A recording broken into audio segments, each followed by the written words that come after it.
Quelques mots aujourd'hui pour rappeler pourquoi cette réforme des retraites, elle est complètement absurde et pourquoi rien ne justifie au final de nous faire travailler jusqu'à 64 ans, ce qui risque de réduire notre espérance de vie et nous pousser malheureusement à partir à la retraite avec 3 fois rien, voire à mourir avant de pouvoir partir à la retraite.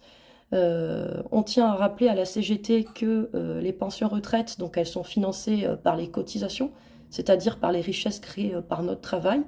Et de fait, bah, si on avait plus de richesses entre les mains, si on récupérait davantage les richesses créées par notre travail, on ne serait peut-être pas dans cette situation. Il faut savoir que dans notre pays, la productivité du travail, donc le nombre de richesses créées par un travailleur, elle a augmenté de 650% entre 1950 et 2015. Donc notre travail crée de plus en plus de richesses. Donc de fait, si on récupérait davantage une partie de ces richesses, si nos salaires finalement augmentaient, on pourrait de fait bien plus cotiser et partager avec les retraités. Donc il y a un vieillissement de la population, mais si les richesses étaient davantage récupérées par les travailleurs, on pourrait largement donc financer nos pensions retraite.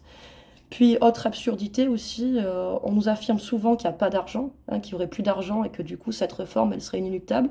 Il faut savoir que l'État ne se prive pas chaque année de verser 160 milliards d'euros d'aide aux entreprises. Donc voilà, l'argent existe bel et bien pour les entreprises, donc on nous prétend qu'il n'existe pas pour la protection sociale. Pourquoi existe-t-il du coup pour les entreprises? En l'an 2000, il y avait 12 milliardaires dans notre pays. Aujourd'hui, ils sont 42.